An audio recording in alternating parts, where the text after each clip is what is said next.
I was giving a small introduction while you were not there. So Dr. Galappaththi needs no introduction. He is the vascular consultant, vascular surgeon from our very own surgical department, and he was a proud alumnus of our faculty, and he entered the medical faculty of Peradeniya in 2002-3. And as far as I can remember, he passed out in 2007 when I was a first year medical student. So without wasting much time, I'll hand over to Dr. Galappaththi to conduct today's discussion. Thank you, Kaushika. Can you hear me? Yes, I can hear. Yes, we can hear you. So 2007, I'm not sure about that. I think I think 2008. 2008, yes. And yeah. So anyway, so I'll start. Welcome everyone. So I'm Dr. Charith Galappaththi. I would be discussing about peripheral vascular disease, a very, very common topic and common site in our ward, in Ward 1, Ward 20. So I'll share my, okay. Okay, I'll start the discussion about peripheral vascular disease. Can everybody hear me? The medical students, can you hear me? Yes, sir, we can hear. Okay, good, excellent. So I'll give a brief introduction on peripheral vascular disease. Basically, the definition itself, it's inadequate tissue perfusion, and due to a chronic occlusive disease is initiated by atherosclerotic process. So remember, the tissue perfusion can be compromised by other causes as well, like when you have acute limb ischemia, when embolus shoots from the heart and gets stuck in the blood vessels. Right. So this is chronic process, but a very dangerous process where we commonly call them peripheral vascular disease. So patient generally has a wide spectrum. When you do a scan, sometimes incidentally we find that the blood vessels here they are blocked, but the patient is completely asymptomatic. This is very common in Western countries, where commonly here. And intermittent claudication obviously is the commoner presentation, especially in the Western countries. But here we see intermittent claudication, but commonly we see critical limb ischemia. So remember, the most important thing is this peripheral atherosclerosis is a part of systemic atherosclerosis. So it's a systemic disease. So this atherosclerotic burden can be in the brain, can be in the heart, and the patient might have manifested ischemic heart disease previously because of that, or he might be just having diseased blood vessels, but he's asymptomatic from heart-wise. So it's a systemic disease. And in general, there are these are some old data. That's the latest we have. There are about, in 2010 they've done an estimate where they estimated about 200 million people were affected by peripheral vascular disease, and they predicted that this is increased 25% every decade. So and this is almost a pandemic. This is always treated with other non-communicable diseases, as you know, and most this is mainly this significant increase in numbers are mainly due to increasing in life expectancy, and especially increase in diabetes. So the other thing is, this is basically, these numbers are very underestimated. Most numbers are from developed countries, and we published one or two Sri Lankan in the international stage last 2 or 3 years, and in fact they were surprisingly first ones coming from low middle income countries like Sri Lanka. So most of them, these are from America, Australia to Europe. Right. Useful definitions. So what is intermittent claudication? Intermittent claudication is basically defined as extremity disease, so cramping like extremity pain in commonly in the legs due to peripheral vascular disease. And the common features would be the pain is not at the start of the pain is not there at, when the patient starts walking, and at a certain distance, then the patient gets cramping type of extremity pains, commonly in the calf. And then when the patient stops, it comes to a point that patient needs to stop. And then once the patient stop, then he needs to rest, and he relieves with rest. And one important factor here is it is reproducible. So critical limb ischemia is the worst form of peripheral vascular disease. So that is like last year it was renamed as chronic limb threatening ischemia. So it's a new term. So basically it's a synonym. So it's basically all the other presentations other than claudication that includes rest pain, tissue loss or gangrene. So ulcers and gangrenes are critical limb ischemia, where the ischemia and the perfusion is critically low, that that the whole limb starts to fall down. So it's a matter of time for the limb as well as the life when it comes to this stage. So what is rest pain? Rest pain by definition is, remember last year when during the final exams, I've seen them talking about rest pain in the thigh, rest pain in the calf. Remember everyone, rest pain is in the foot. If somebody tells that there's pain at rest in the calf, it is not rest pain. It is something else. And to confuse you guys more, the thing is, leg pain or extremity pain, there are about 100 causes for that. So rest pain is one of many. And just because you have a peripheral vascular disease patient complains of calf pain at rest, that doesn't mean that can be something else. So rest pain usually occurs in the forefoot, distal foot, right? And it's and due to critically low perfusion due to severe peripheral vascular disease, and it's worse at night, as you all know, improves with dependency when the patient puts the leg down, and the duration should be more than 2 weeks, and should not respond to standard analgesics. So usually typical rest pain doesn't respond to any of the standard paracetamols to the usual tablet painkillers.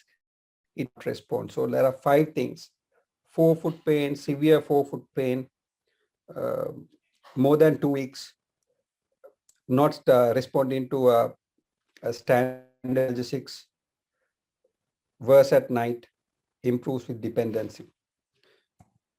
Right, risk factors. We all the exam we should divide into so many things. So the examiner is clear, because examiner is usually exhausted, not exhausted, but his mind can go here and there. So you need to pull his questions if you think he's not listening. But I'm sure they would be listening to you. But always be very clear, and whenever you give an answer, divide into big main groups. Like if you talk about risk factors, don't start by age, sex, diabetes, dyslipidemia. Divide it into modifiable and non-modifiable risk factors. So this homocysteine, high homocysteine at the bottom. So smoking, modifiable risk factors would be smoking, diabetes, dyslipidemia, chronic kidney disease, sedentary lifestyle, all are part of this non-communicable diseases. And homocysteinemia was associated. There was an association, but there's no complete proof to that, because usually homocysteine levels would increase with folic acids, and folic acid supplements haven't improved the symptoms in peripheral vascular disease patients. So there's a question mark, and there's a chronic. So chronic inflammation. I mean, you probably don't need to worry about that. This chronic inflammation is like, now they talk about all this systemic atherosclerosis is associated with a certain level of ongoing chronic inflammation. This is not an infection. It is just like a chronic inflammation, especially very subtle inflammatory markers are increased. For example, high sensitivity CRP is usually, and they found that though these things are increased in these type of occlusive arterial disease like ischemic heart, acute ischemic heart disease, and peripheral vascular disease. But those things I don't think you really need to think in detail. And genetics, non-modifiable genetics, again, there's no significant evidence to prove that there is a strong association with positive genetics or family history for peripheral vascular disease.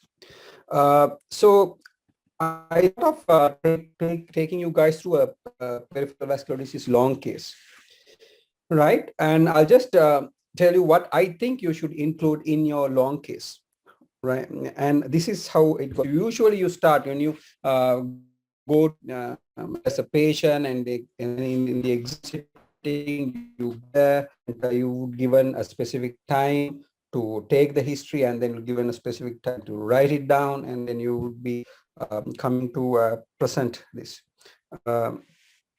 So can you hear me, guys?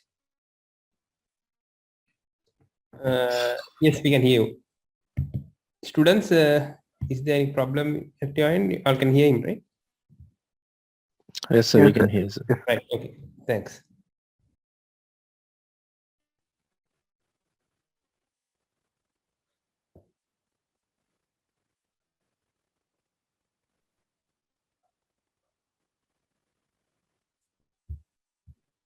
Can I continue? Yes, yes, you can continue. Yes, we can hear you. Okay, sure. So peripheral vascular disease as a long case, we usually start a history taking by taking the introduction, personal detail, take the patient's name, age, and where the patient from, etc. And I used to take, as was when I was a medical student, I just always took at the very start the patient status. I mentioned that the patient was operative and gave me a good history. I always used to tell that to me. And then when you talk about the presenting complaint in peripheral vascular disease, commonly it would be either claudication or even more commoner than that would be an ischemic wound or a gangrene. So claudication, remember, as I told you earlier, symptom analysis. Yeah, at the very beginning, it's a cramping like pain at a certain distance, where the pain is usually commonly in the calf area, and then the patient, once the patient walks a certain distance, for example 200 meters, 300 meters, then the patient can't walk further because it is too unbearable crampy pain. So the patient stops and rests for a few minutes. Usually it's about few minutes, like about 5 minutes, 5 to max. It's never minutes. It's about, and then when the patient, importantly, always reproducible. When the patients walk again at about the certain similar amount of distance, 200 meters, again the patient needs to stop. And remember, it's never at the, so when the patient sits and think, oh, I need to walk, there's no pain. Patient stands, no pain. Patient takes the first few steps, no pain. The patient walks 200, then 150, then patient feel pain, and at 200 he stops, right? And then it's about. And you need, so these symptoms need to be nicely highlighted in your long case, right? And ask about how long this has been happening, and then more important, and another important factor is the claudication distance, whether it's 200 meters, 500 meters, 50 meters, etc. And the progress of symptoms. So sorry about the spelling mistake, whether it's static, worsening, or improving. So it started with start to have 500, now it's 50, or if 50 I kept on walking, now it's 500, or it's always 500, right? So this claudication needs to be properly analyzed, is very important. At the same time, remember, you need to exclude differential diagnosis, right? Leg pain, extremity pain, crampy pain, in other words, claudication, can be due to other causes as well, and it's very overlapping. So one common thing is neurogenic claudication. Spinal canal stenosis comes with when the spinal in the lower sacroiliac region, in the sacroiliac region, the spinal canals can get narrowed, and then nerve roots can get impinged. Because of that, you can get pain, and that can be overlapping. So remember, I mean, neurogenic claudication, usually it's a vague, crampy, achy, but not typically tightening, cramping like in intermittent claudication. And you don't use intermittent claudication, peripheral vascular disease. You come neurogenic claudication is you don't use the term intermittent in anything else, right? And vascular claudication can also be anywhere, actually. Not doesn't need to be calf, and it can be buttock, depending on where the block is. I don't agree with this face thing which is mentioned here. And remember, neurogenic claudication always has back pain associated with it, and the sciatic like pain, and it is postured. And then when the patient sits and patient starts thinking of walking, then he gets some pain, and then suddenly when the patient starts to walk, it's slowly, sort of, with the pain increases. Whereas in intermittent claudication, you can discreetly walk a certain distance, and then you get crampy pain, right? And then again, the other thing is, then in neurogenic claudication, you need to stop and it relief, but then you need to wait for 20-30 minutes for the relief, for the patient to get some relief, right? And then another interesting thing is the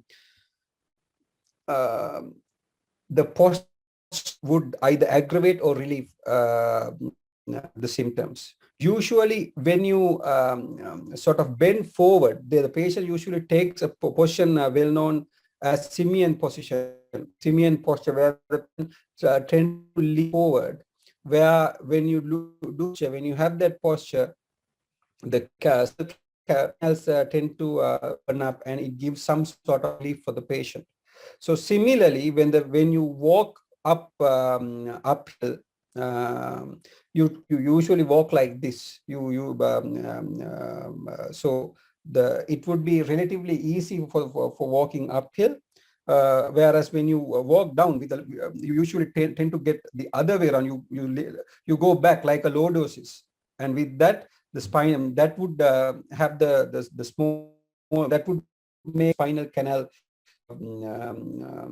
the smallest in diameter, and with that you can get worsening of symptoms. So likewise, remember, neurogenic, and you just, in the long case, what you need to do, you don't need to go to town with this. You need to tell that, remember, you tell all those important key factors about intermittent claudication, and just mention no back pain, sciatic like radiating pain, no associated paresthesia, no associated pins and needles in the feet. Those are associated neurogenic claudication. By just explained a bit further about neurogenic claudication. And the other common thing that can mimic intermittent claudication is venous claudication, the patient where it's because of chronic venous insufficiency, where the veins tend to drain everything up in the legs, but then the veins are insufficient. Because of that, there is there's venous pooling in the legs because the veins are incompetent. Gets leg pain, no sort of hard and fast rule, but then when the patient walks for longer distance, the patient gets very throbbing like pain, and it usually by the end of the day and worsens by prolonged standing, and more important, the symptoms relieves with elevation, right? And then there's an associated varicose vein history in this type of patients. So you don't need to mention all those things. You can just mention that it doesn't, this will try this say it does, the pain does relief when the leg is elevated. Straight away the examiner knows that you are excluding venous claudication. And then again, musculoskeletal and osteoarthritis needs to be touched when you're analyzing claudication. Remember, so if I go back again, symptom analysis is important. So you just highlight that this is a crampy like pain where it is, and doesn't not there when the patient sits, not there in the initial few steps, and at a certain point the patient is having crampy like pain. Patient stops, waits for 5 minutes, and it's reproducible. And then the distance and the progression. At the same time, just mention that there's no sciatic like pain, no back pain, no associated paresthesia, no doesn't improve or no knee pain or and worsening joint movements. Right. And rest pain, I told you earlier, needs to be mentioned. If the patient comes about a rest pain, remember it needs to be a foot pain, and at night, improves with dependency are important factors in rest pain. And those things needs to be mentioned. And then talk about loss when and gangrene. So this is about taking a history of the wound, small history. How did it start? Did it start with a small trauma, and where it is? Is it the big toe? Is it the heel? It is in the dorsum of the foot, on the right side or the left side. And it starts small. It started to be just one word. So just quickly fire it away and just that it is worsening, and it's associated with severe the night that reflects pain. And then there is a wound also. Another thing, important thing to mention, is associated sepsis. How you tell it? You talk about chest fevers, fevers, and and then mention about cause of event. What happened? It's nice to mention that he went to he took medical advice. And then how ended up in the hospital. Just don't need to explain and take time and waste time on that, but just mention that that you asked all these things. So systemic inquiry in the long case, remember you need to in a PD case, respiratory symptoms. Always remember these are smokers. The chronic lung disease. Symptoms, chronic coughs, to shortness of breath, heart failure, disease, symptoms of uncontrollable blood pressure, which external artery stenosis, because remember, this is a systemic disease where atherosclerosis can be in the arteries, renal artery stenosis, symptoms of mesenteric ischemia. Symptoms of mesenteric ischemia, it would be usually you just meant one sentence, so the listener would know that you would be thinking about all these things. Mesenteric ischemia, postprandial pain. So pain, central abdominal pain after about 30 minutes of eating food. Because of that, these type of patients get food. Therefore, their fear of food, but then you don't need to tell those, just in one line. And no symptoms of transient ischemic, sorry, things, and folks, etc. So, and then, so systemic inquiry needs to reflect that. Just don't go on, because most of you are final year students. So remember, mention about your presentation needs to reflect you are about the associated risk factor here. So respiratory PD, you need to mention about some symptoms, cardiac, ischemic heart disease, heart failure, chronic renal disease, small 1 or 2 symptoms that can reflect and in uncontrollable blood pressure, symptoms of mesentery and strokes.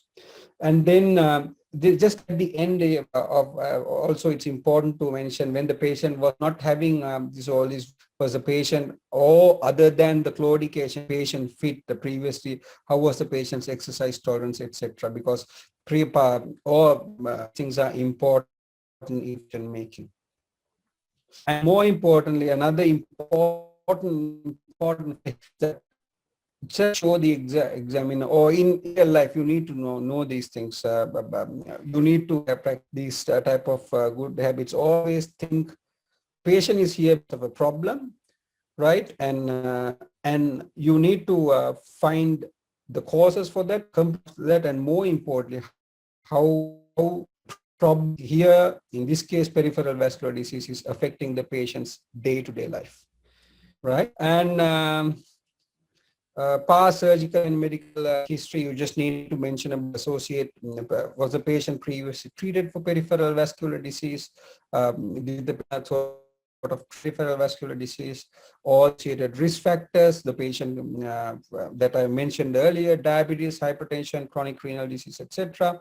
And all associated occlusive disease. Occlusive disease are the, I mean, as I told you earlier, or if you have a blocked artery in the leg, you can have a blocked artery.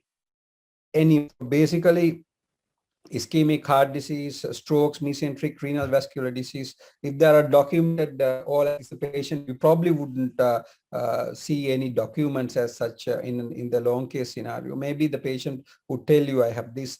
So you just mention all these things, right?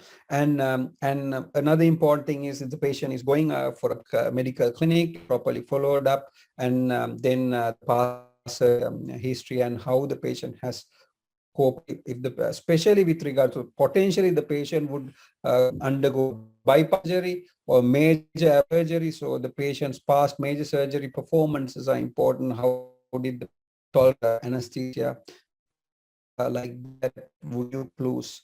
And if you tell these things, it would give a good, it would reflect well with the examination.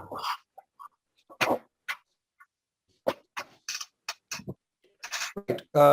Drugs, and statin, you just need to see whether the patient on which dose patient is on aspirin, which dose the patient atorvastatin or rosuvastatin.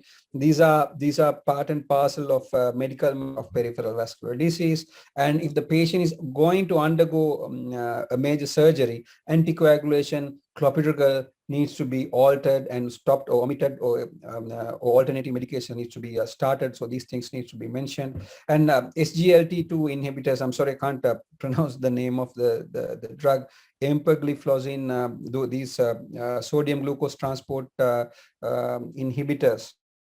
Lately, it's been known that this can worsen who has diabetes and peripheral vascular disease, and has known to increase the amputation rate. So when patient has a wound, it's now recommended that this SGLT2 needs to be inhibited, needs to be omitted. Family history of associated comorbidities, familial hypercholesterolemia, and important to be explored in your long test. And then more importantly, very importantly, social history. Remember, smoking, you need to go to the town with the smoking. You just need to ask how many is ideal years, and how, and then from that, I'm sure most of you guys would talk about smoking for sure in social history, but social history needs to be a thick, long segment. Need to what is the patient's baseline activity, what is the patient's job, is the patient the breadwinner, is how is this affecting the patient, how is this affecting the patient's family, and what's the economic status, where is the patient, and is the patient having a stay in home, or is the home at the top of a sort of hill something, so where the patient is really struggling with peripheral vascular disease. All these important facts at the end. And then even where some people have their toilets far away, so all these, if you mention, I mean, would show you the soft skills, or how of you would show the examiner. It's good to learn these things as a doctor, good practice as well. Know about the patient as rather than talking about the disease. So and then where the patient's home is, which you have mentioned probably at the start, and how and where, what is the nearest. These things needs to be mentioned. So so in the so history is important. And in the examination, I mean, this would be the usual. So if I go back, then you need to talk about the relevant examination details, relevant general examination. Talk about start from the top to bottom. You all know what to do, and it's important to rather than just firing off everything from a list. It's important to point out the relevant factor, peripheral vascular disease. I'm sure from Palo to iron deficiency and to BMI, to body habitus, are all important. So you need to start from there, and then you go to the legs, and then peripheral part of all associated comorbidities needs to be mentioned in the relevant general examinations if applicable. And then wound examinations. So wound needs to be mentioned. Place the wound, you start examination. So where is the wound, and then what's the rough shape, and what is the rough size, and start with the edges and go into the center. So how it's usually arterial ulcers are punched out, arterial punched out ulcers. They have punched out edges that are very deep.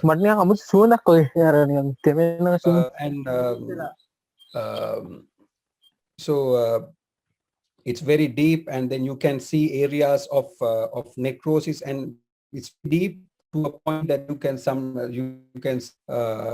can see here also. You can see the tendons, you can see the bones, because it's so deep, and there are areas of necrosis. So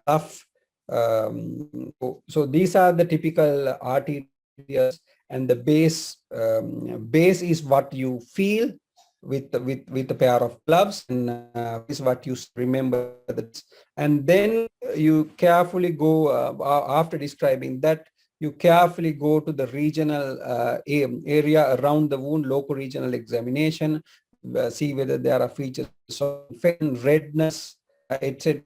See a feel, go slowly up along the greater saphenous vein where the lymphatics go up.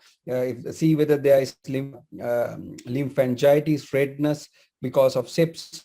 Go to and check the groin, see whether there are lymph nodes there. We are going after an infection here.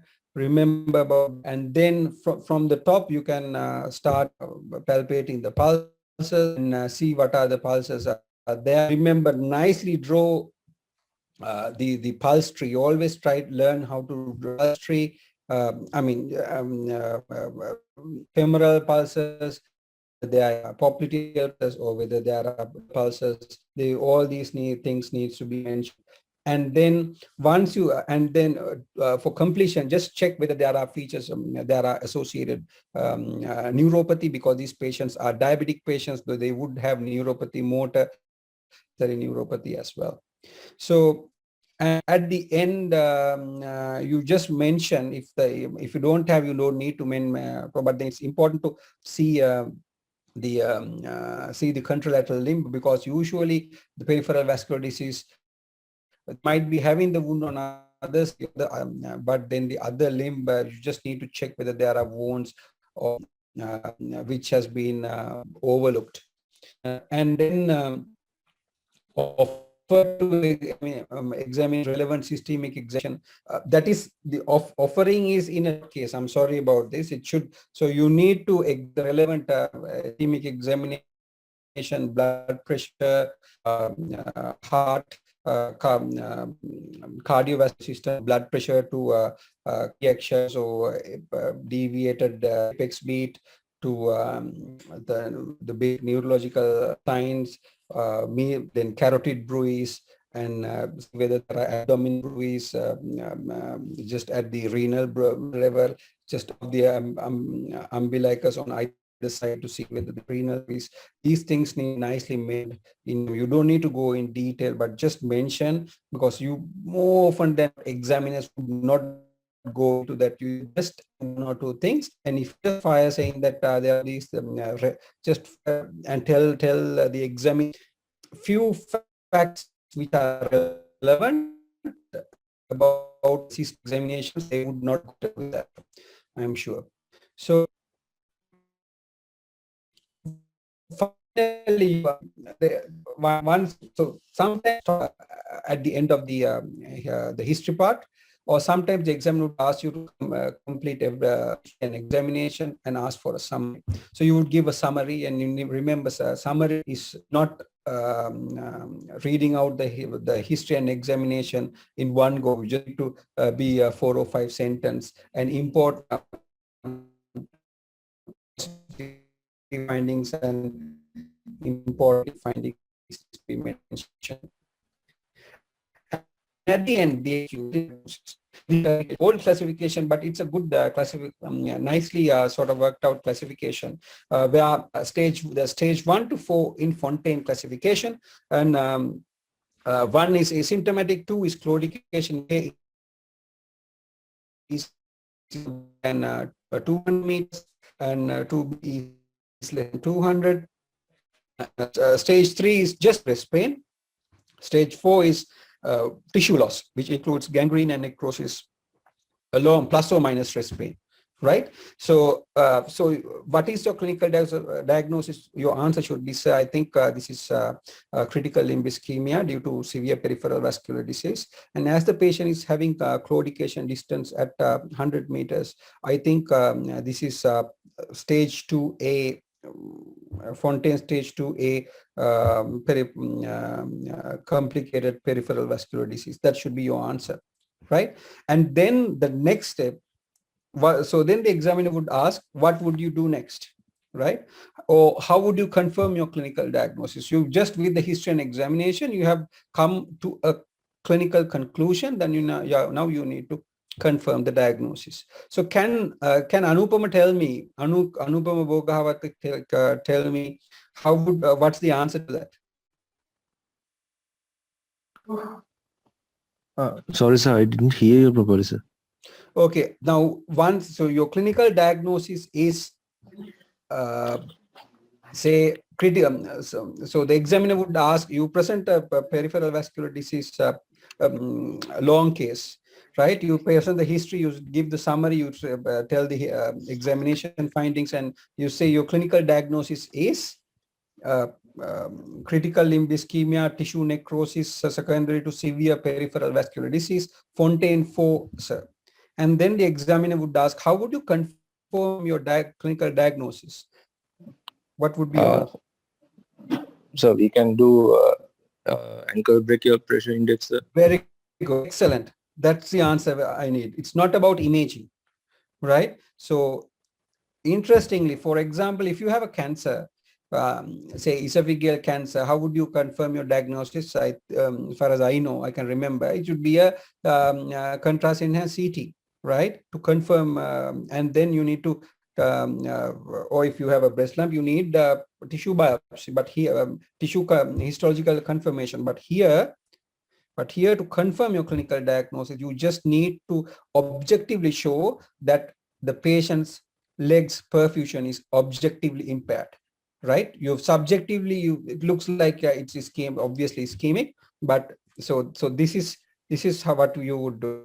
So you confirming clinical diagnosis would be ankle brachial pressure index. So so you just measure the blood pressure, and you just take measure the using a Doppler. Remember, you need a Doppler, not a stethoscope, right? So you can't. So you put a cuff, appropriate size cuff in the cuff, and get a Doppler, and then get the signals of dorsalis pedis and posterior tibial, and inflate the cuff. And then as in like similar to where you measure the blood pressure, you get the systolic blood pressure signal of dorsalis pedis as well as posterior tibial, and you take the highest out of the two, not the average, right? And then there are, so the technical term that we use to describe would be non-invasive, because this is a bedside non-invasive assessment, non-invasive physical assessment of perfusion. And how do you assess non-invasive physiological assessment of perfusion? Commonest would be ankle brachial pressure index. So, but then the problem is the calf vessels in certain type of peripheral vascular disease, calf vessels, calf arteries, the anterior tibial artery, posterior tibial arteries are severely calcified. So how much higher you inflate your cuff, it will not compress. For you to get a reading, the signal or the artery needs to be compressed, where the signal would disappear. So then you can deflate for it to appear, but it's like a concrete lead tube. It would not compress. For example, in diabetes, severe diabetes, or severe end-stage renal disease, which is associated with severe calcification. In these type of instances, ankle brachial pressure index is unusually high. It's more than 1.4. The normal is 0.9. The ratio, this is the ratio between the ankle pressure and the brachial pressure. Usually is 0.9 or above, 0.9 to 1, maybe 1.2, 1.3, and 1.4 or above is unreliable. And usually it's more than 1.4 in many severe diabetic patients, right? So 0.9 to I think 0.5, it's usually Fontaine 1 and 2. Usually, commonly, there are sort of overlaps. Commonly, they have claudication. Usual numbers associated with critical limb ischemia or chronic limb threatening ischemia is less than 0.4. But when you have a diabetes where the BPS are unreliable, then the solution is a toe pressure, because they say usually the digital arteries are very rarely calcified. So you can compress the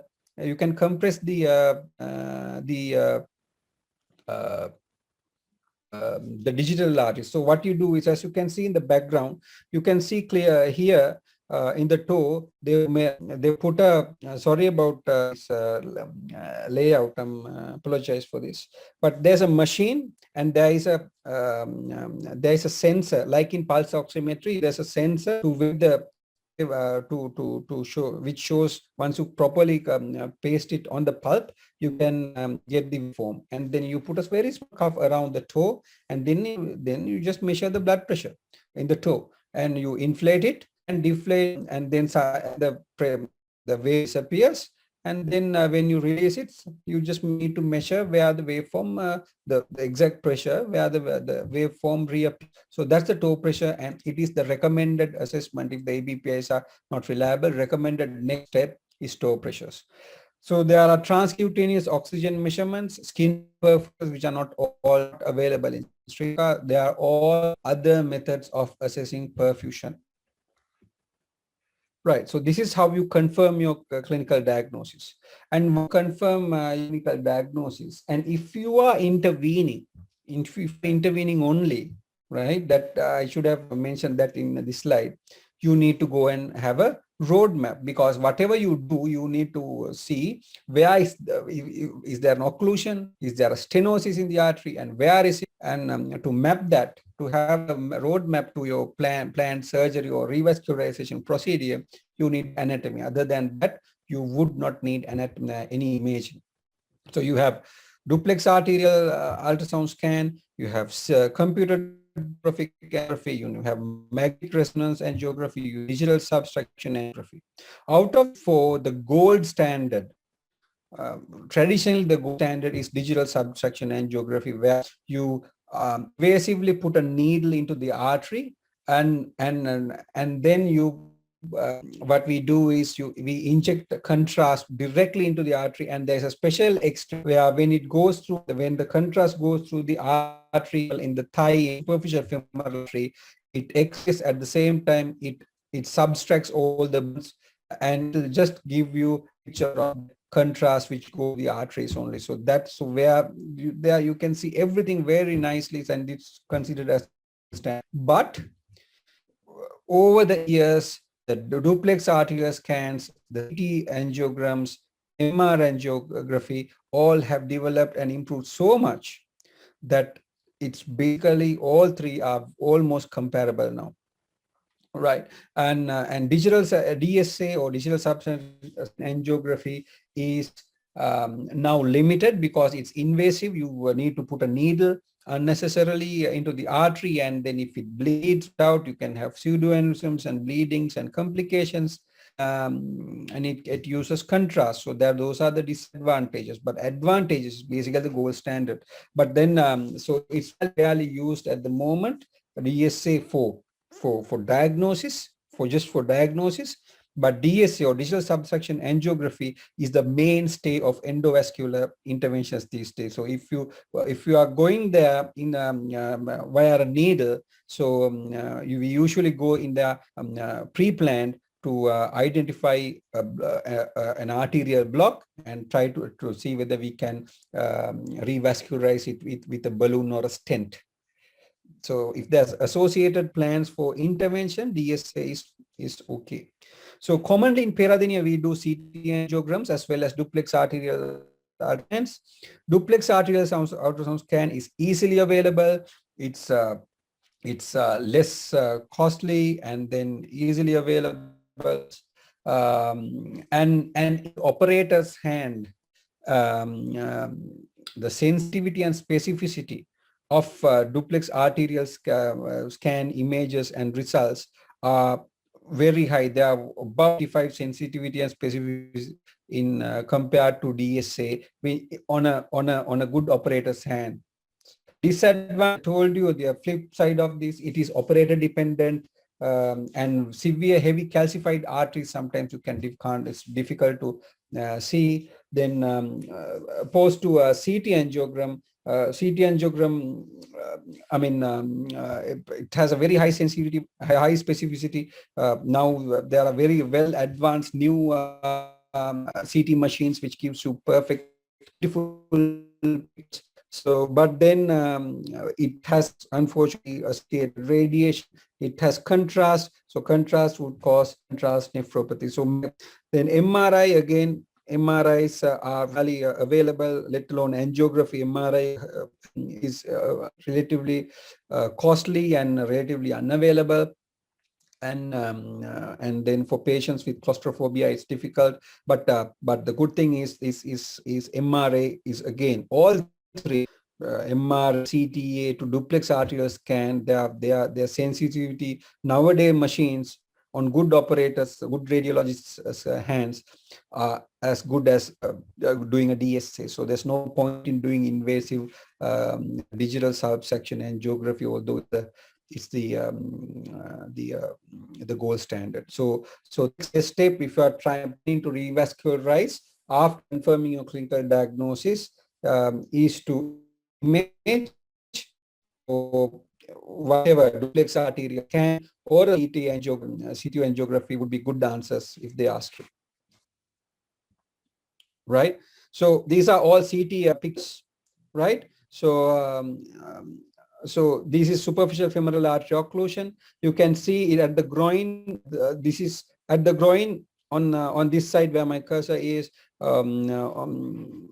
You can see the common femoral artery, and you can see cases of profunda femoral artery, and from there onwards, it's completely occluded. Whereas you can see on the other side, it's completely patent. So you can compare, and then with all the collaterals, they come and fill up the blood vessels beyond the occlusion. That's called the runoff, where you can see just at the bottom there's continuing blood vessels. So this is important. This runoff is important when you are planning bypasses. So Tbl vessel disease, this is in the calf. In Tbl vessel, in the calf, the popliteal artery divides into three: peroneal, anterior tibial, and posterior tibial. And you can clearly see in these cases, there's only two blood vessels on one side, on both sides, and hardly anything reaching the feet.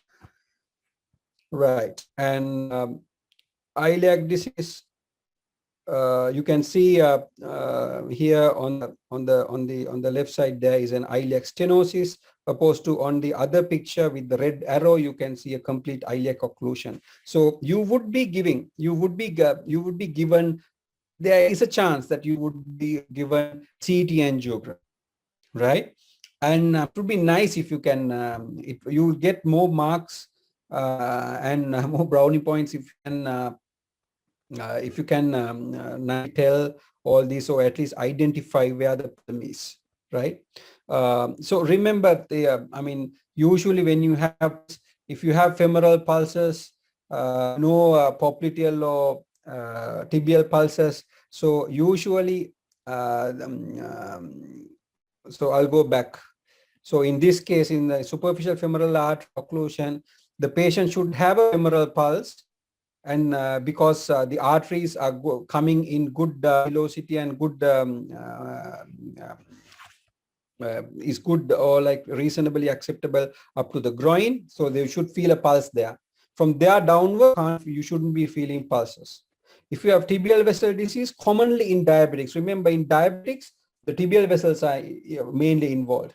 In smokers who are not diabetics, usually and superficial femoral arteries and femoral arteries are involved. So if it's diabetes, usually have popliteal, palpable popliteal pulse. Because why is that? Because the blood vessels or the blood perfusion in the arteries are reasonable up to the popliteal artery, and then there will be distal pulses, because you can see why you can't feel distal pulses.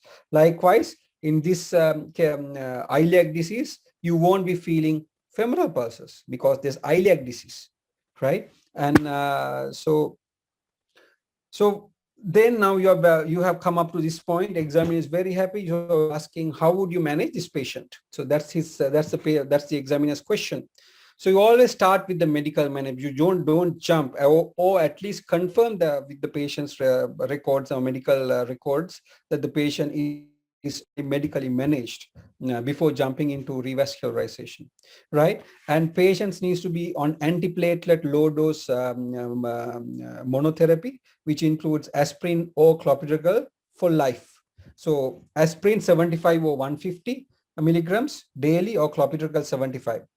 Lipid lowering agents, remember this is another new thing. It needs to be moderate to high intensity statins in all peripheral vascular disease. In fact, all occlusive disease, patients who have strokes, ischemic heart disease, all these things, that they usually put high dose, 40, 80 milligrams or 40 milligrams of rosuvastatin for life. There's ample evidence that it improves, even if the patient's cholesterol levels are normal, the patient needs to be on aspirin and cholesterol, aspirin and statin, irrespective of the patient's lipid profile. Right. Aggressive risk factor modification, smoking cessation, optimal blood pressure management, optimal diabetes management, and as I told you earlier, SGLT2 inhibitors, if there's there, you can stop it. These things needs to be mentioned in the medical management. So if there's claudication, what would you do? Claudication, what you do is you assess the patient, you take the history examination and confirm your clinical diagnosis with ABPI or toe pressure or ABPIs. And then you don't, I mean, if the patient, if the claudication is not life limiting, right? If it's if the patient can walk 200, 400 meters, and then patient really walks for 200, 400 meters in the day, that is not life limiting. Opposed to if there's a patient who has 200 meters claudication, who is a breadwinner, who is a laborer, that is life limiting. Or if there's 1 kilometer claudication, who is a jogger athlete. You can't be an athlete and have peripheral disease, but then you can. These are the scenarios. So it needs. So it is. If it is not, you need to see whether the claudication is life limiting or not, and you always start with walking exercises. This world recommended first line of management in patient. Remember, so the recommendation is 30 to 40 minutes, 3 to 4 times per week, right? And the patient needs to be properly one-to-one supervised, which is not possible. So because of that, we can patient to maintain a diary. So he would be motivated. It's all like partially supervised, right? And then the patient is asked or advised to walk till the patient feels the pain and stop and take adequate. The patient doesn't need to walk through the pain. It just needs to stop with the claudication when the pain comes. And cumulative time needs to be 30 to 40 minutes per 3 to 4 times per week, right? And with this, the leg would have pushed into in limit where suddenly will open up amidst the occlusion, and that will improve the claudication distance by inflow. That is the whole rationale of. One thing I forgot to mention, guys, is that aspirin and lipid lowering, there's no evidence that improve peripheral vascular disease, but since this whole thing, this whole peripheral vascular disease is a systemic condition, it is known to cardiovascular morbidity and mortality, right? So that's what we do. Claudication in a critical limb also. In the long case, usually you get critical limb ischemia patients. Revascularization, there's very easy. There's only two indications: if life-limiting claudication or failed supervised program, or critical limb ischemia or chronic limb threatening ischemia. Critical limb ischemia, as I told you guys earlier, the rest pain plus gangrene, right? So if this is the case, the patient definitely needs revascularization. Unless the patient is moribund, patient doesn't have any quality of life, the patient doesn't walk at all, of some other things, maybe a stroke. So there's no point in that type of patients to revascularize. Very comorbid, severe heart failure, etc., where it's two risks. Benefits would not overweigh the risks, right? So because type of so revascularization, just because there's critical limb ischemia, you don't all doesn't it's not indicated to revascularize, but most of the revascularization, right? So the two indications and the two options: endovascular surgeries and open surgeries. So example case where you can see a full SFA occlusion.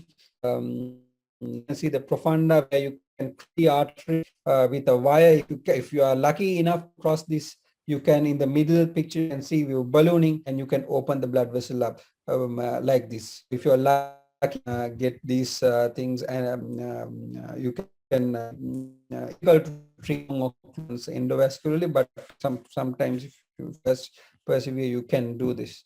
But the thing is, the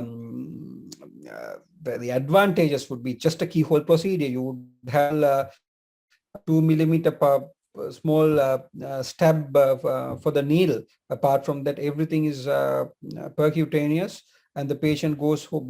There's no post-operative morbidity, mortality, morbidity and mortality. So just to let you know, guys, we are doing angioplasties in the surgical unit in the theater. We have started, and we have done a few cases, quite a few success cases. On the left pre-angioplasty, you can see the blocks, occluded arteries, ballooned. You can see the balloon, and in the side you can see the positive results. All these patients are very, very comorbid patients who had ischemic, who were not suitable for open surgery, or even for a open, when you do a pass, we usually in the leg, or like we prefer to have vein. So some patients don't have appropriate veins, so they benefit from endovascular procedures. You can put a balloon or a stent. So these are the things these are the new developments in the world. So open bypass surgery, so you have, as you can see here, you can see occlusion here, and then you bypass. We usually, in the legs, we usually use the autologous greater saphenous vein. You can take veins from the other leg. You can take veins from the arms, but you just, because veins are much better than prosthetic grafts. Prosthetic grafts, they don't have that much of good outcomes, especially when it gets infected. It's a horrible experience for the surgeon. So you can see the top wound is an ischemic wound, and on the right side you can see after a bypass we were doing a wound toilet, and you can see blood spurting out, which is a very nice sight for the surgeon. Okay, so that's basically how you would. And then remember, when you few other tips for a long case would be, you always keep your eye contact and maintain your eye contact and talk, and you can have controlled hand gestures and lean slightly towards the examiner, and it's all about, it's not actually, you can say it's acting actually, but then you just need to be very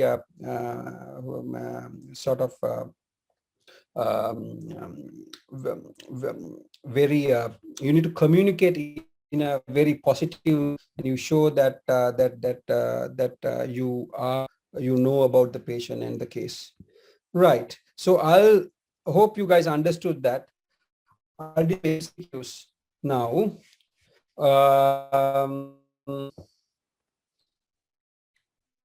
So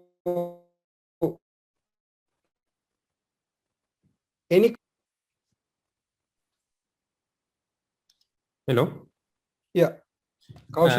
Yes, they have posted a few questions. I think most of them you have given the answers in your lecture. Would you like to answer these questions and go back to the MCQs, or shall we discuss them? Yeah, sure. How would you prefer?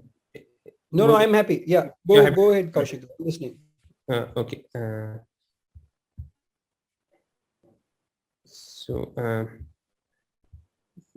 I think this question, of course, was answered. They have asked, is rest pain always limited to the forefoot, or coexisting calf pain and thigh pain can occur? No.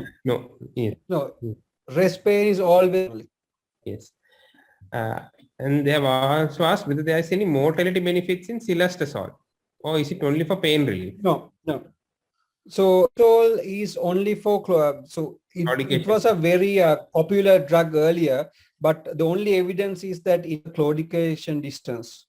Apart from that, there's no. So you don't use it in critical limb ischemia, but hardly you use it in claudication, but I mean, for MCQ purposes, it does improve the claudication distance. What are the drugs that improve symptoms of claudication? There are no drugs except for cilostazol. That's the only drug. And they have asked whether statins should be lifelong. Yes, I think you They are mentioned that in lifelong, your yes. slides. Is there any place for dual antiplatelet therapy? No, I mean, they have, there are, it was extensively, and there is no benefit for peripheral vascular disease. Just platelet or clopidogrel monotherapy is sufficient for peripheral vascular disease. Next, they have asked, as in MI, this is of course regarding acute limb ischemia. As in MI and stroke management, is there a place for thrombolysis in acute limb ischemia? Of course, yes. Yes. Yes. But now, sorry guys, I think Kaushika, they might be talking about systemic thrombolysis. Systemic thrombolysis we rarely do in acute ischemia. Now what we do is, direct thrombolysis, where we put a catheter, like with the endovascular techniques, we access the artery, we know where the clot is, we access the clot and directly give the thrombolysis to the clot in acute limb ischemia, especially in and then try to lyse it. I mean, there is a definite, it's a definite known, well-known, well-practiced treatment of acute limb ischemia. There was if patient. But the only other thing, Kaushika, is that if the leg is almost dying with acute limb ischemia, like paralytic and limbs are hardly move, toes are hardly moving, and it's basically end of the spectrum where the leg is almost dead, then you the problem with thrombolysis is that it lyses the clot and revascularizes relatively slowly compared to doing an open embolectomy, where you just open the artery and take the embolism out. So revascularization would be immediate. So for that extreme type of presentations, catheter-directed thrombolysis is not. It is being used as we speak for even for those type of patients with good results. But then commonly in Sri Lankan setting, we would be doing. There was, if there is an ulcer, how do we manage the ulcer and limb ischemia? Which aspect do we need to address first? So it is actually have to address both, isn't it? Like, I mean, yeah. So I mean, ulcer. I just didn't understand the question. So you have ulcer. First, ulcer, we need to check whether. So I mean, you need to see whether it's an arterial ulcer or some other ulcer. If in the arterial ulcer, it's critical limb ischemia, then patient has sufficient acceptable risks, then we can definitely we need to revascularize.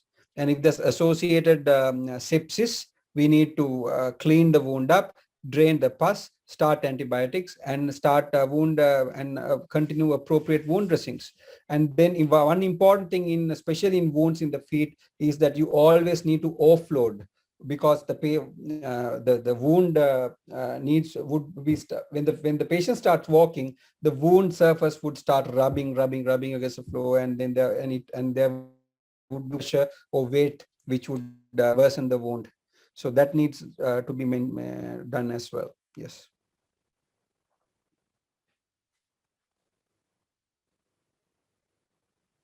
Asked whether there's a place for vasodilators in the treatment of peripheral vascular disease.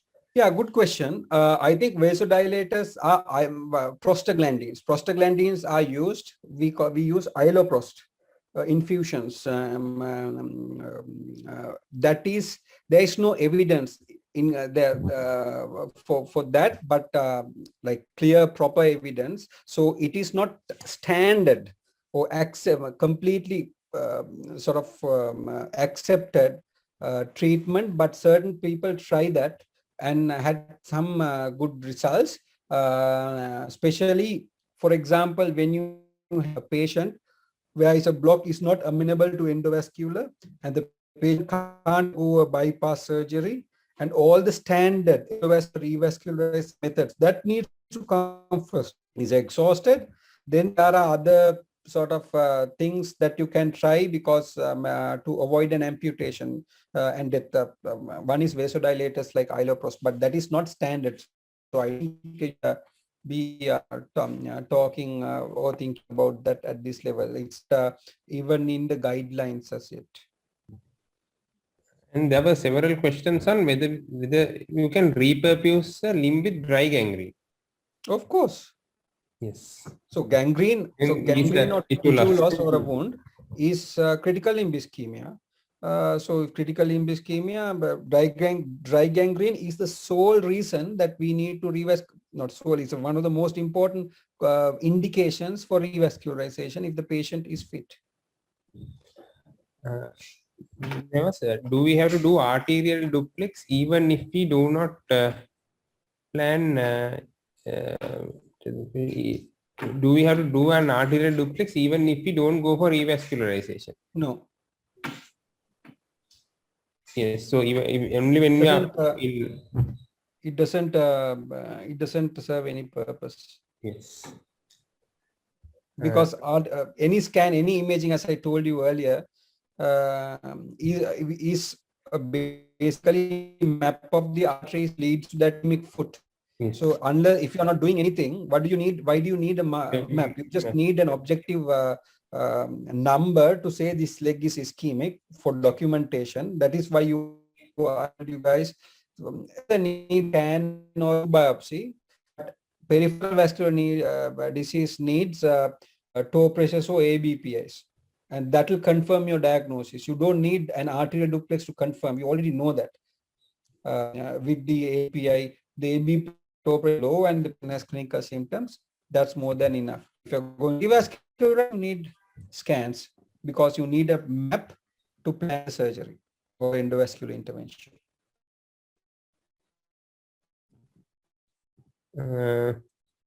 Then they have asked how long do we have to wait for? Shall we do the yeah? Yes. Okay. Yes, just two more questions. What is the how long do we have to wait for revascularization? I think it's immediate, isn't it? When as soon as immediate. Yes. As soon as possible. Yes. It's not an emergency, but it's an urgent surgery. That's why even these days, with situation, we continue to do bypasses in patients. It's a life-saving procedure. And one more question they have asked: when do we decide to go for an amputation? So if the tissue loss is extensive to a point that the foot is no longer salvageable, right? The second thing is if the patient is severe sepsis and the patient is not stable, but you can't say that because the patient would need an amputation. For that, the patient needs to undergo surgery. Amputation itself is a relatively intermediate to make. So basically, if the tissue is much, then you would do amputation. Yes. So shall we move on to the MCQs then? Yeah, sure. So can you see this or not? No, we cannot Can see you see? No, your screen is not visible yet. Okay. Just hold on.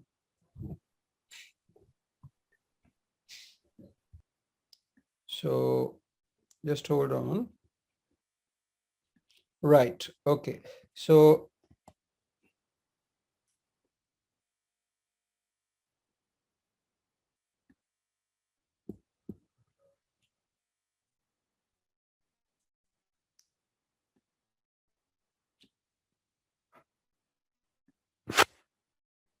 what about now? Yes, we can see your screen. Okay, first question. Anupama Bogawat, can you tell me whether this is a single breast or a True, false? So this is a single based answer question, sir. Right. So you have only one true question here. So a 6-year-old retired teacher has intermittent arterial claudication of both calves on walking for 500 meters. He's able to perform his daily activities. So it's not life limiting. Aspirin and histamine, which is good. And what is the most adjunct for his management? Right. Obviously, it is not life limiting, so interventions not necessary. Angioplasty and stenting not right. Cilostazol, it improves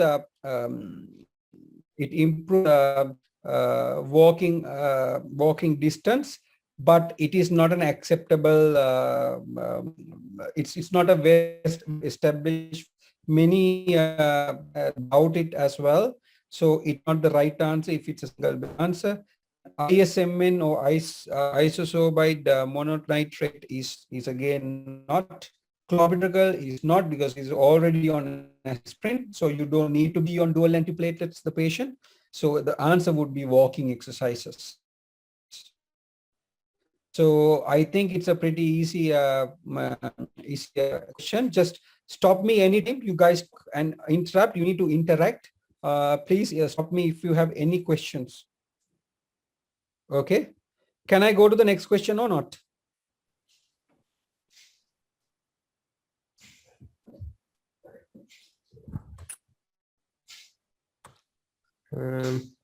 Okay. I think you can go on to the next question. Yeah. Regarding occlusive arterial disease of lower limb, ABPI of 1 is abnormal, right? So, Anupama, can you tell me your answers to this question? So this is a true false type question. ABPI is 1 is abnormal, is false. Yeah, that's true, because it is normal. 0.9 to 1 is normal, right? B? Critically ischemic limb can be saved, sir. So this Exactly. is false. So cannot be saved. So it's false. Okay. Best managed with anticoagulants. It's false. If the patient is having rest pain, we have to do interventions. Exactly. Well done. And what segment occlusion is best treated with angioplasty? Yes, angioplasty would be better for short segment occlusion rather than. Yeah, that's right. So people, students who are listening to this, remember, I mean, when you image to plan your surgery, you have very focal stenosis or small occlusions that are crossed with the watching endovascular procedures and can be ballooned to avoid a bypass. So it's all recommended sports occlusion process. You can do endovascular is more preferred, and to long occlusions, it's less preferred, and passes are more in those, because technically it's very the success rate, technical success rate is very not very, relatively low in endovascular procedures. So short segment occlusion is treated with is right. Yeah. Distal vascular disease is contraindicated for bypass. So it is not contraindicated as long as we can find a distal runoff. If we cannot find a distal runoff, very good. Well done. Yeah, exactly. So as long as we can see, so you have a target area. For example, there's a wound in the foot, right? And there's a block in the anterior tibial artery, right? And the block finishes just at the dorsalis pedis, and the dorsalis pedis, although the blood flow that segment is patent, so it's filled by some collaterals. So it is beyond the occlusion, but it's patent. So that is called the runoff. So that is the area where we target. So, and the popliteal, the blood flow is good up to the popliteal artery. So that is the run-in or the inflow, that we call it inflow or run-in. So if you bypass the block from the popliteal artery to that pavement in the dorsalis pedis, then the foot would be perfused. So it's a It's it's a common surgery disturbed by all among Sri Lankan vascular surgeons. So that is false. Okay, can I move to the next question, Kaushika? Any questions? Right, 68. No, they haven't posted any questions. 68-year-old male patient who is diagnosed to have diabetes mellitus and hypertension. So diabetes and hypertension, presented with intermittent claudication of his right leg. Claudication distance 50 meters. Examination popliteal and dorsalis popliteal pulse and dorsalis pedis pulse were absent. So that means it's a femoral-popliteal segment involved. Most likely a superficial femoral artery disease. So he is on as an atorvastatin and his diabetic and hypertension control is good. What would be the best management option for him? Is this a true false one? Anupama. So this is a single best answer. Right. So this is claudication, right? And his medical management is well optimized. So claudication, you don't do revascularization as the first line, so treatment. So angioplasty, bypass surgery out. You never use anticoagulation for peripheral disease, at least at your level. And dietary advices, is good. You can give dietary advices. It's partially right, but exercise programs would be the more appropriate answer, single best answer, because that's the main recommended first line management in managing intermittent claudication. Okay, guys, can I move? A 45-year-old man who was a chronic smoker had an ulcer on the toe. There is dorsalis pedis pulse. What is the best option in managing him? So if the foot pulse or distal pulse is there, although there are risk factors, at your level, the perfusion is adequate. So this can't be an ischemic wound, or there can't be peripheral vascular disease here. If the foot pulse is there, so the ulcer should heal by itself most of the time, right? So revascularization is not indicated. Revascularization plus wound off. I don't know what is wound off. Anupam, do you know what wound off is? Maybe offloading. No idea, sir. What is the wound off? Yeah, I just forget about. I think that's the questions collected Probably by offloading. They must have. Yeah, wound off. I don't think there's anything wound off, but it's. I think it's offloading. Offloading is important, very important. But is this a single best answer, Anubhav? Yes, sir. This is single best. Single best. So we need to. So basically, this doesn't revascularization because there's foot distal pulses, and it can't be a peripheral vascular disease in this case. I think, although he's a chronic smoker at your level. So all three ABC are off. Two, conservative management is one. So I think this is bad responses, probably inappropriately written by the seniors, I guess.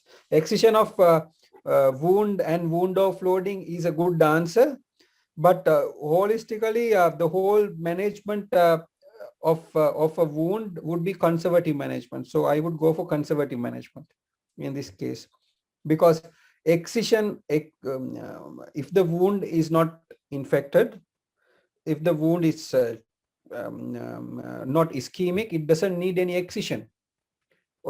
And I don't. Excision is just excising the whole wound. You don't need to excise the wound, and it's wrong terminology as well. Unless it's a cancer, you don't need to excise a wound. It's a debridement, and offloading would be cleaning up the wound, the whole wound. Would be the proper word. So I would go for conservative management as the single best answer here. 64-year-old male teacher presented with intermittent claudication after walking a 200-meter distance. He is a chronic smoker. Popliteal pulse and dorsalis pedis pulse is not palpable. We discussed with the mental group. Yes, I remember. So imaging is essential for further management. Is wrong because it's intermittent claudication. Expected ABPI is 0.3 to 0.5. So walking 200 meters. Anupama, what do you think? Sir, ABPI around 0.3 to 0.5 means patient is having critical ischemia. So with Yeah, this, almost 0.4. Yeah. So it is false. yes, sir. Because walking 200 or more is Fontaine one, I think. Correct me if I'm wrong, right? And if that's the case, it would be quite higher ABPI. So this is pretty much low ABPIs, and 0.3 is almost critically. So this is wrong. So again, this is sorry, Anupama, is this single best or true false? And this is a true false answer. So imaging is essential for further management. False. Expected ABPI 0.3 to 0.5. False. Revascularization is needed. False. Right? False. The main reason behind this is 200 meters and a teacher.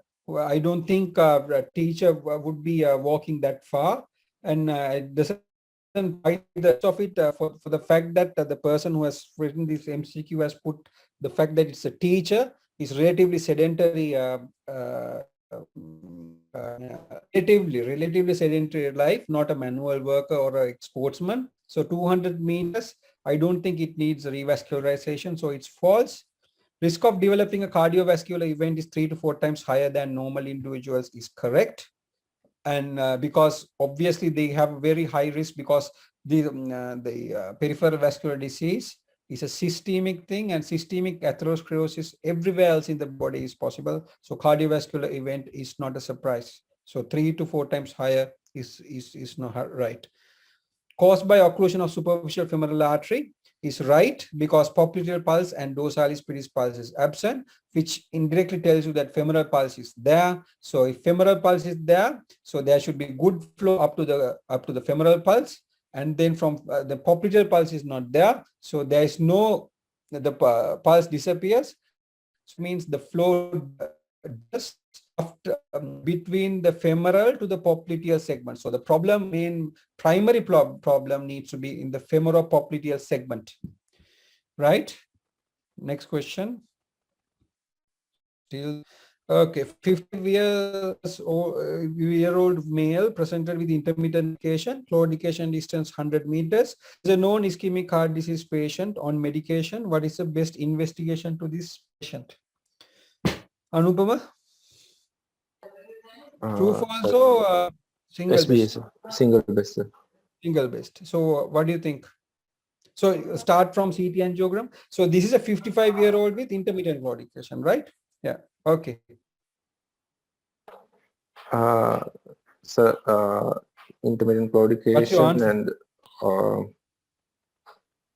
so I would go for a lipid profile, sir. Yeah, absolutely right. Absolutely right. So when you have intermittent claudication, it's not about imaging because you're not interested in intervening because it's intermittent claudication, right? Unless it's life limiting. If the case the person who was written would have mentioned. So comments are common. Don't think about very uncommon things and get stranded in an area and will get confused. But you can clearly see this question is asking you is do imaging to manage claudication, which is not unless you are revascularizing.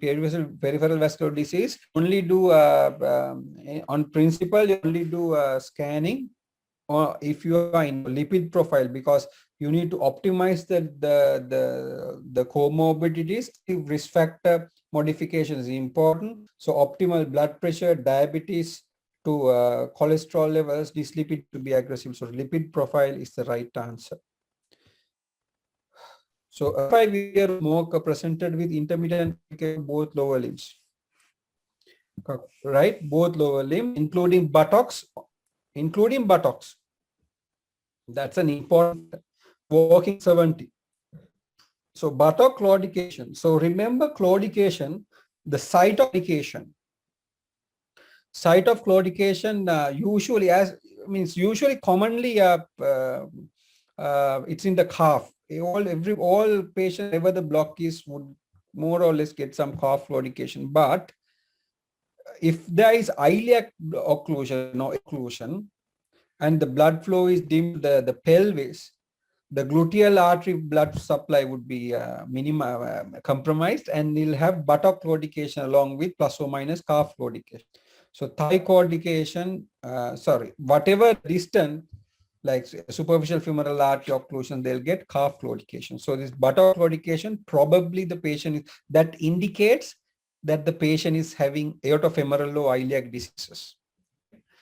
And remember, usually these patients are smokers. So Anubham is true false? Yes, sir. This is true false, sir.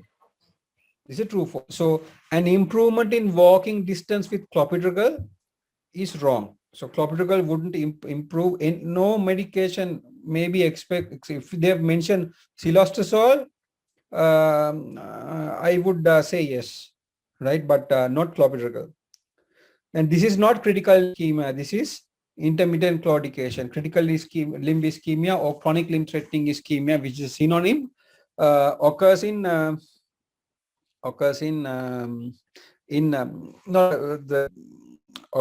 when pain and tissue loss and gangrene. Erectile dysfunction. What do you think, Anupama? It's a possible, sir. It's a part of Lerisier syndrome. Yeah. What syndrome? Lerisier syndrome.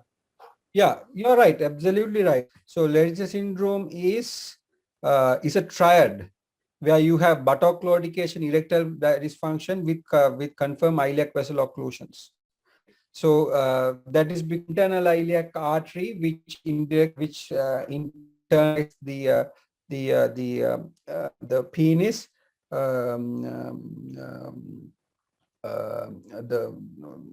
Is compromised. The blood flow is to the penis is so you'll have erectile dysfunction. Then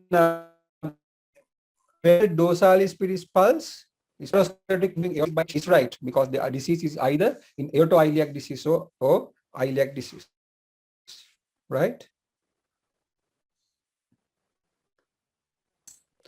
There is a small concern regarding the previous question. Before the one before the last one, they have asked regarding the last question. Isn't I think the previous one. They have asked. No, not that one. The one, I think the concern was regarding the one with the investigations. What is the best investigation? They have asked, isn't an ABPI better concerning the fact that he has presented with claudication? Yeah, that's right. But do you have ABPI as a response? ABPI is not given. They have asked if ABPI is given. Yeah, absolutely. That's. I mean, if the ABPI is given, I would go for ABPI. Yes. Because you can. I mean, it's an assessment.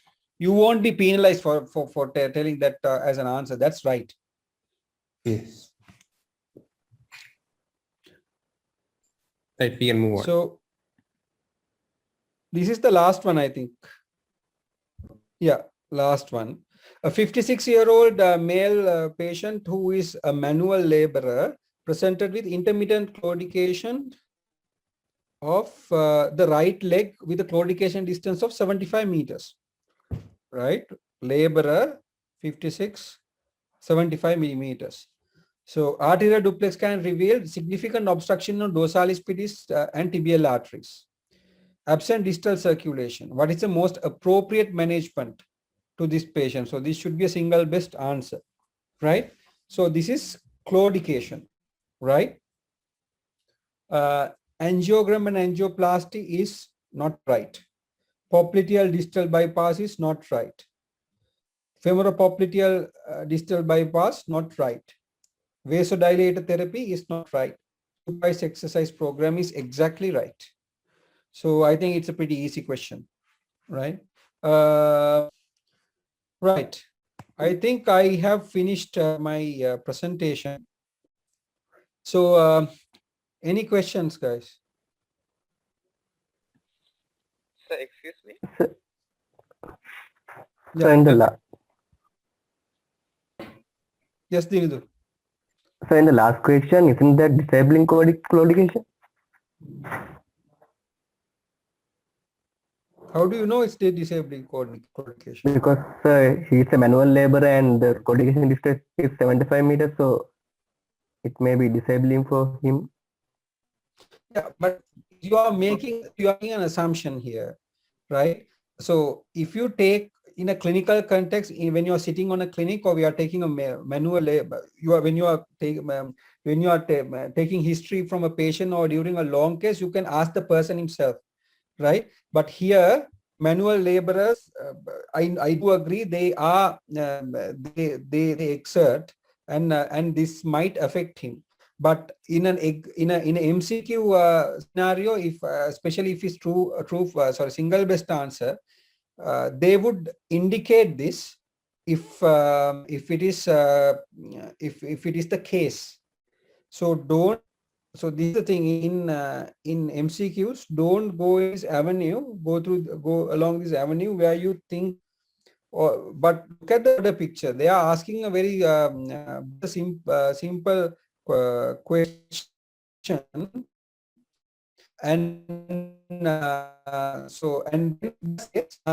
they have given 3 revascularization options, and this is a single best answer, right? So you can't have 3 right answers. No, they have given 2 bypasses and 1 angioplasty. So but forget about that. But here, intermittent claudication in an MCQ, unless they mention clearly, it is life limiting. To consider first line therapy should be walking exercises, including this person. First line therapy treatment should supervise exercise programs, right? So manual laborer, they have confused the students a bit by adding a manual laborer here. But when you look at the answers, it clearly says angiogram and angioplasty would be right if it's life-limiting claudication for this manual laborer. But here it's significant obstruction of the distal arteries. So angiogram wouldn't be the best option here. Bypass would be option if needs revascularization, in my opinion. So, but they have given 2 bypasses. So those are clues here. But I think it's not a good question at the same time. But here, I think what you need to do is, if you go on, you can sort of go to the town thinking. But I think the obvious intermittent claudication, there's and it's a single best answer. Supervised exercise program is the correct answer. Okay. Okay, thank you.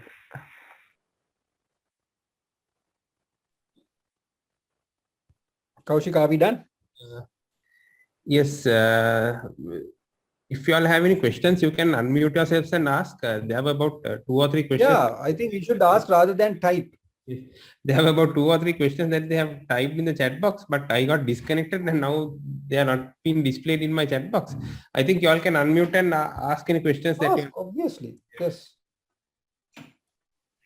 Sir, is there some sort of a threshold for angioplasty, for a surgeon to go from angioplasty to bypass? Is there some sort of good question. So it all depends on the available. So there's no easy answer to that question. If you are a good endovascular expert, basically you can unblock anything endovascularly, which I've seen. but and you need to have the good lab, good equipment, good team to do that, right? So but at your level, at our level, any small blocks, small occlusions, obvious simple stenosis, angioplasty, long occlusions, complex multi-level disease, you go for bypass. You go for what it's surgeon preference, and which needs which decision which is taken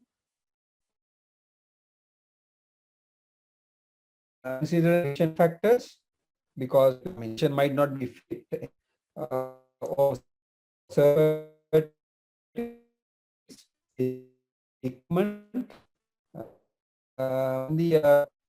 facility you have.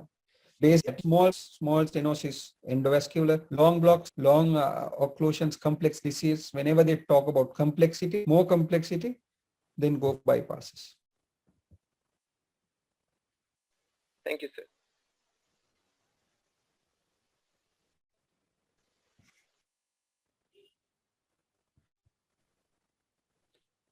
Kaushika. Yes, do you all have any questions? Sir, what is the Glasgow and Wi-Fi score for the revascularization? Sorry, Glasgow and Wi-Fi score for revascularization. Score. What is Glasgow? The structural. Glasgow. Yes. Glasgow. I don't think you should be thinking about that at this level. But since you have answered, asked that question,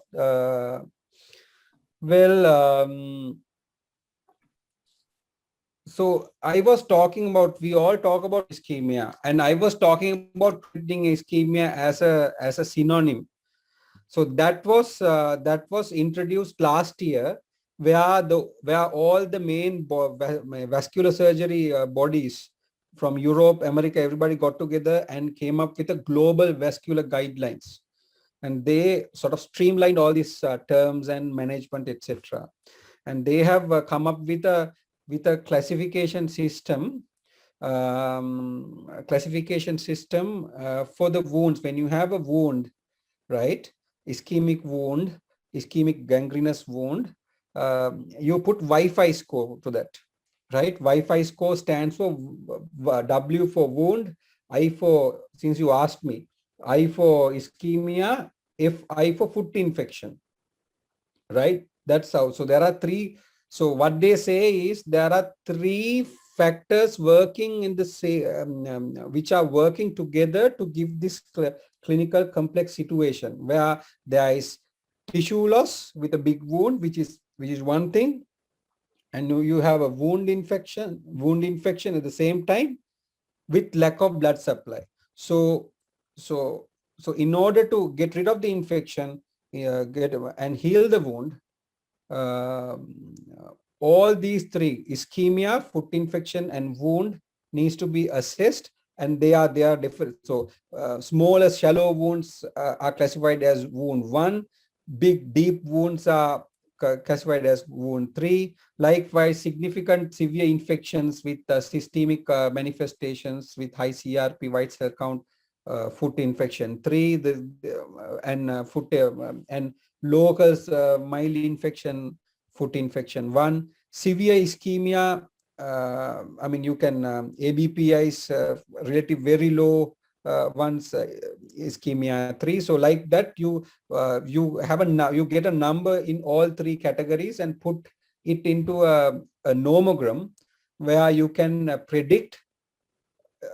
So you assess the wound, assess the foot infection, the wound, the significance of the wound, and assess the ischemia with ABPI or toe pressures, and see whether it is 1, 2, 3 on each categories, and put it into a nomogram, and you can predict the requirement or the benefit from a revascularization to prevent a major amputation.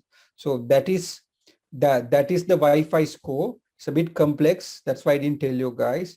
And then you go to the next step where you, if there's acceptable risks, do a revascularization. Then you need to image, and you see small and you see a small long occlusion depending on what the patient has in the arterial tree, the peripheral vascular disease. So GLASCO is stands for global anatomical, global global limb anatomical staging system, GLASCO. So GLASCO is 1, 2, 3, GLAS 1, 2, 3. GLAS 1 is very in at your level maybe a short occlusion or a stenosis, whereas GLAS 3 is occlusion, right? So and then if you have GLAS 1, you do endo. With GLAS 3, if you do an endo, you expect complications, but you are more advised to do bypasses. So likewise, imaging there's an old classification system called task classification, transatlantic consensus. I think Kaushika can find out what TASK stands for. And then you just the whole task 1, 2, 3, 4, where it's task 1 is simple society consensus classification. Task the radiological transatlantic inter-society consensus classification of this is like 2 decades old. Task classification is very old, and now it's outdated. But then basically task and now new this GLAS classification is basically pretty much the same. So GLAS 1 equals to task 1, where it's like small blocks or strong stenosis, opposed to long blocks, long occlusions are task or GLAS 3. So there is that is how. And Wi-Fi score is to assess. It's a staging system of a foot wound, like in cancer you stage. You stage the foot wound according to Wi-Fi score, and you can predict how bad the problem and how urgently you need the revascularization. That is Wi-Fi score and GLAS score. Thank you, sir.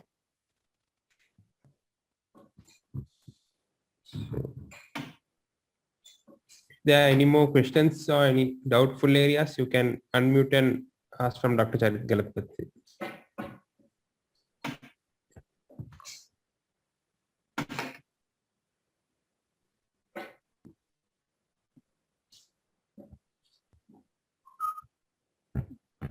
Seems like they don't have any more questions. Yeah. Either they haven't understood at all, or I've been crazy. Anyway, okay. Thank you, Kaushika. Then I think we should call it a day. Yes. In the absence of any further questions, we'll call it a day. So once again, I should thank Dr. Charith Galappaththi for conducting this very informative talk on peripheral vascular disease. As you know, this is a commonly tested area in the final MBBS exam, so it can appear in long cases, short cases, and even in the theory component.